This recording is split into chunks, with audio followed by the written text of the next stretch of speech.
قرآن کریم میں بیان شدہ واقعات اور قصص میں سب سے بڑا قصہ موسیٰ علیہ السلام کا ہے۔ آپ اللہ کے اولو العزم رسول تھے۔ آپ کا قصہ قرآن کریم کی 73 سورتوں میں جا بجا پھیلا ہوا ہے۔ 73 سورتوں میں پھیلے ہوئے قصے کو یکجا کرنا آسان کام نہیں۔ ایسے واقعات کی جزیات کو قرآن و حدیث کی چھلنی میں سے گزارنا انتہائی ضروری ہے۔ تو آئیے سنتے ہیں قصہ سیدنا موسیٰ علیہ السلام کا۔ اللہ تعالی سورۃ القصص آیت 1 تا 3 میں فرماتے ہیں، شروع اللہ کے نام سے جو بڑا مہربان نہایت رحم والا ہے۔ تا سین میم، یہ روشن کتاب کی آیات ہیں۔ ہم آپ کے سامنے موسیٰ اور فرعون کا صحیح واقعہ بیان فرماتے ہیں ان لوگوں کے لیے جو ایمان رکھتے ہیں۔ ان آیات میں اہل ایمان کے لیے نصیحت اور یاد دہانی ہے، جبکہ انہی آیات میں فاسق، نافرمان اور کجراؤ لوگوں کے لیے ڈراوا اور وعید ہے۔ فرعون یعنی ولید بن مصعب بہت جابر اور ظالم شخص تھا۔ ظلم و جبر کی ان آخری حدوں کو پہنچ گیا تھا جن تک شاید انسانوں میں سے کوئی بھی نہ پہنچا ہوگا، یہاں تک کہ اس نے رب ہونے کا دعویٰ کر دیا۔ وہ اللہ تعالیٰ کا انکار کرتے ہوئے کہا کرتا تھا۔ فرعون کہنے لگا، اے درباریوں، میں تو اپنے سوا کسی کو تمہارا معبود نہیں جانتا۔ کہنے لگا، تم سب کا رب میں ہی ہوں۔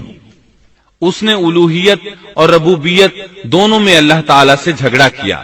یقیناً فرعون نے زمین میں سرکشی کر رکھی تھی اور وہاں کے لوگوں کو گروہ گروہ بنا رکھا تھا اور ان کے ایک فرقے کو کمزور کر رکھا تھا، اور ان کے لڑکوں کو تو ذبح کر ڈالتا تھا اور ان کی لڑکیوں کو زندہ چھوڑ دیتا تھا۔ بلا شک و شبہ وہ تھا ہی فساد کرنے والوں میں سے۔ اس نے لوگوں کے گروہ اور جماعتیں بنا رکھی تھیں۔ فرعون کے زمانے میں بنی اسرائیل سب سے حقیر اور کم درجہ قوم تھی۔ فرعون نے انہیں حد درجے ذلیل اور بے عزت بنا رکھا تھا۔ سبھی کو معاشرے میں نچلے طبقے میں شمار کیا جاتا تھا، جبکہ مصر میں یہی لوگ شاہانہ زندگی گزارا کرتے تھے۔ فرعون نے اعلان کرا رکھا تھا کہ بنی اسرائیل سب کے سب غلام ہیں۔ وہ ان سے زر خرید غلاموں کی طرح مزدوری لیا کرتا تھا۔ ان کی عورتوں سے لونڈیوں باندیوں جیسا برتاؤ کیا جاتا تھا۔ وہ جو چاہتا تھا ان سے کرتا تھا۔ اس نے یہ حکم اپنی رعایا میں عام دے رکھا تھا۔ مصر کے باشندے اعلیٰ درجے کے لوگ سمجھے جاتے تھے، وہ قبطی کہلاتے تھے۔ فرعون نے بنی اسرائیل کو غلام اور محکوم بنا رکھا تھا، اور اس نے ان میں سے ایک فرقے کو کمزور کر رکھا تھا۔ بنی اسرائیل اس ذلت سے نجات پانے کا انتظار کر رہے تھے، اور اس کی وجہ یہ تھی کہ انہیں ایک بشارت ملی ہوئی تھی۔ اس کے مطابق ان کا نظریہ تھا کہ فرعون کے گھر سے ایک بچہ نکلے گا جو انہیں نجات دلائے گا، اور یہ بھی بیان کیا جاتا ہے کہ یہ بشارت انہیں اس طرح ملی تھی کہ خود فرعون نے خواب دیکھا تھا کہ بیت المقدس سے آگ نکل کر مصر کی جانب بڑھتی چلی آ رہی ہے۔ وہ آگ مصر میں موجود تمام لوگوں کو جلائے ڈالتی ہے، مگر اس آگ سے بنی اسرائیل کے گھر محفوظ رہتے ہیں۔ فرعون نے اس خواب کی تعبیر کاہنوں سے پوچھی۔ وہ کاہن اس کے نزدیک عالم تھے۔ انہوں نے خواب کی تعبیر یہ بتائی کہ بنی اسرائیل میں ایک بچہ ایسا پیدا ہونے والا ہے جس کی وجہ سے مصریوں کی ہلاکت ہوگی۔ یہ تعبیر سن کر فرعون ڈر گیا۔ تب اس نے ایک خوفناک حکم جاری کیا، بنی اسرائیل میں جو بچہ پیدا ہو اسے قتل کر دیا جائے۔ اللہ کی قدرت دیکھیے کہ ہارون علیہ السلام اس سے پہلے پیدا ہو چکے تھے، اور موسیٰ علیہ السلام کی والدہ امید سے تھی۔ فرعون نے اپنا حکم یوں جاری کیا تھا کہ اگر ان کے ہاں بیٹے پیدا ہوں تو انہیں قتل کر دو، بیٹیاں پیدا ہوں تو انہیں زندہ چھوڑ دیا جائے۔ چنانچہ ایسا ہی کیا جانے لگا۔ ہر نو مولود بچے کو قتل کیا جانے لگا، بچیوں کو چھوڑ دیا جاتا۔ یہ تھا بچوں کو ذبح کرنے کا حکم جو بنی اسرائیل میں شروع ہوا۔ اس کا طریقہ انہوں نے یہ اختیار کیا کہ ہر حاملہ خاتون کی نگرانی شروع کر دی۔ دایا عورتوں کے ذمے یہ ڈیوٹی لگائی کہ حاملہ مستورات کی اطلاع دیں گی، اور جو دایا اطلاع نہ دیتی اسے بھی قتل کر دیا جاتا۔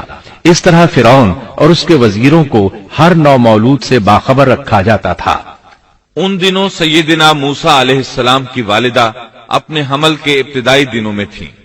انہوں نے اس بات کو چھپائے رکھا اور دایا کا کام کرنے والی عورتوں سے بھی خود کو چھپائے رکھا، یہاں تک کہ درد ذہ کا وقت آ پہنچا اور انہوں نے بچے کو جنم دیا۔